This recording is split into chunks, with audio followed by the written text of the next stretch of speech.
Cordial saludo, mi nombre es Erika Dayana Maldonado Pinagos del grupo 184 y se presentará la fase 5 actividad final de los escenarios financieros a la tutora Marcela Garzón. Ampliación de capital.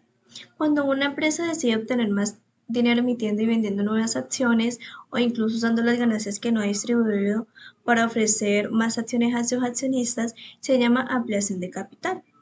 Es un método para que la empresa tenga más fondos para invertir en nuevas iniciativas o mejorar sus operaciones actuales.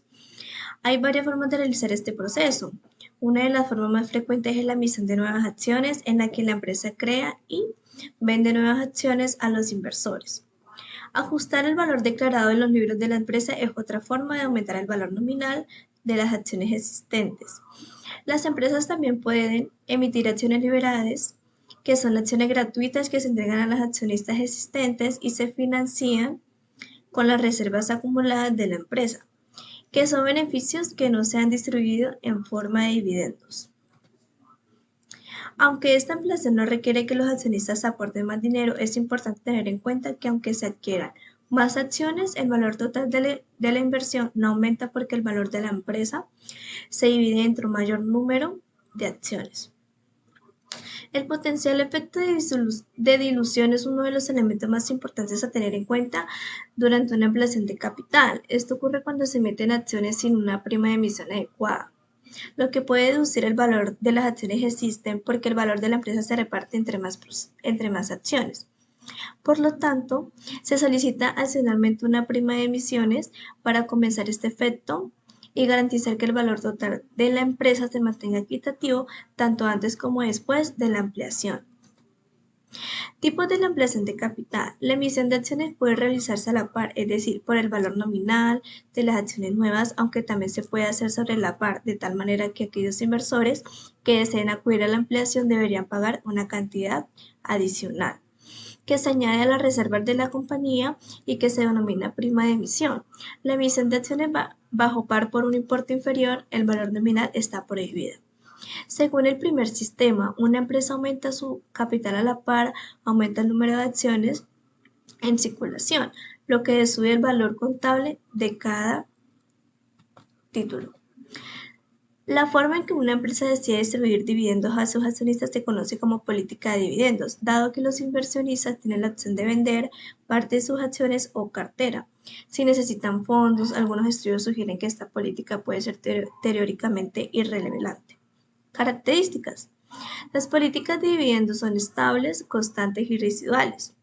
Los inversores son conscientes de que algunas empresas no pagan dividendos, pero muchas creen que esto indica la salud financiera de una empresa. La política de dividendos es una parte importante de la estrategia de la mayoría de las empresas. La dirección de la empresa debe decidir cuánto dividendo pagar y otros factores que afectan el pago de dividendos.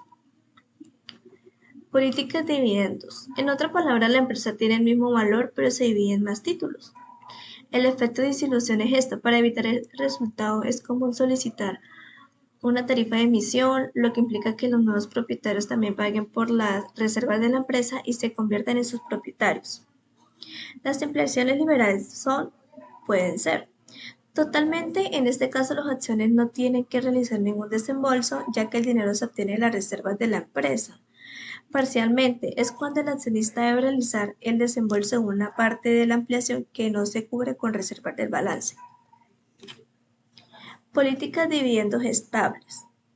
La política de dividendos estables es la más popular y fácil de aplicar. Esta política tiene como objetivo garantizar que los inversores reciban dividendos constantes y predecibles cada año. Los inversores recibirán un dividendo sin importar si las ganancias de la empresa aumentan o disminuyen.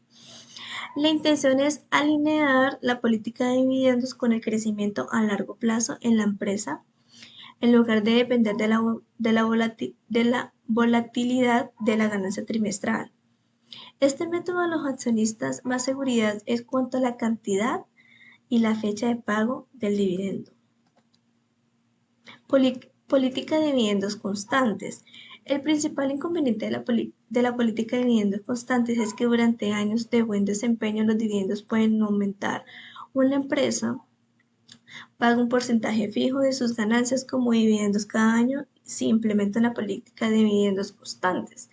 De esta manera, los inversores se ven afectados por la total inestabilidad de las ganancias de la empresa.